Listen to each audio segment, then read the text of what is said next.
Saya mencintai hutan dan lingkungan yang telah menyediakan kehidupan bagi kita semua.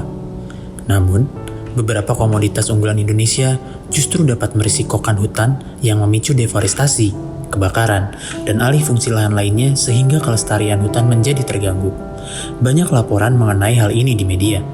Ini membuat saya ingin tahu lebih lanjut apa saja korporasi yang telah merisikokan hutan dan siapa saja penyandang dananya.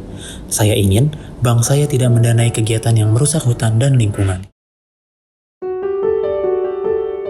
Situs forestandfinance.org mengungkap pembiayaan lebih dari 300 perusahaan yang terlibat dalam rantai nilai komoditas seperti daging sapi, kedelai, minyak sawit, bubur kertas dan kertas, karet, dan kayu yang operasinya berdampak pada hutan tropis dan masyarakat yang bergantung kepadanya di Asia Tenggara, Afrika Tengah, Afrika Barat, dan Brasil.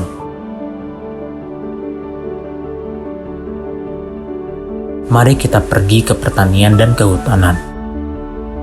Kemudian, klik filter pencarian data. Kita lihat sektor kelapa sawit.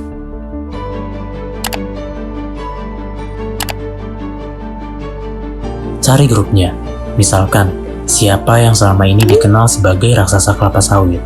Itu adalah grup Sinarmas.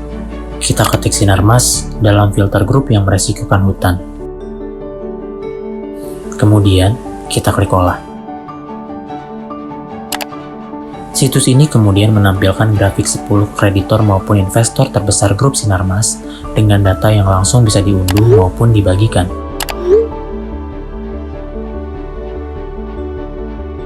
Wah, bila kita lihat investornya, rupanya investor terbesar grup Sinarmas ini berasal dari mancanegara. Mayoritas investornya dari Amerika. Dan bila kita lihat krediturnya, kita mulai melihat bank-bank Indonesia seperti Bank Panin, BNI, dan BCA. Kita juga bisa melakukan perbandingan bank. Misalkan, kita ingin melakukan perbandingan atas 3 bank tersebut. Dalam wilayah hutan yang terpapar risiko, pertama-tama, unselect all, kemudian klik Asia Tenggara. Demikian juga untuk sektor kehutanan. Unselect all, kemudian klik kelapa sawit. Dan pilih angka tahunnya. Misalkan dari tahun 2013 sampai 2022. Dan dalam opsi search, kita ketik Bank Panin Indonesia, Bank Negara Indonesia,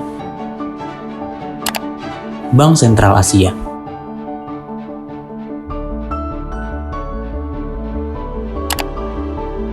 Situs kemudian menunjukkan besaran total pembiayaan bank-bank tersebut bagi bisnis sawit grup Sinarmas.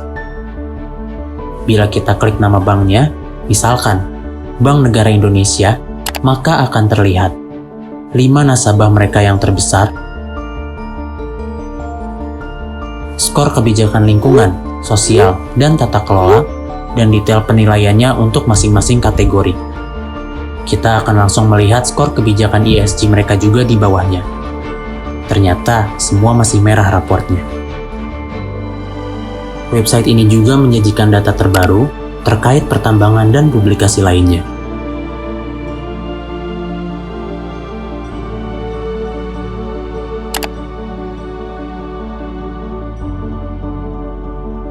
Dengan data ini, kita bisa meminta otoritas pihak perbankan maupun kita sendiri selaku nasabah agar bank dapat memperbaiki kebijakannya dan hanya membiayai perusahaan dan proyek yang berkelanjutan.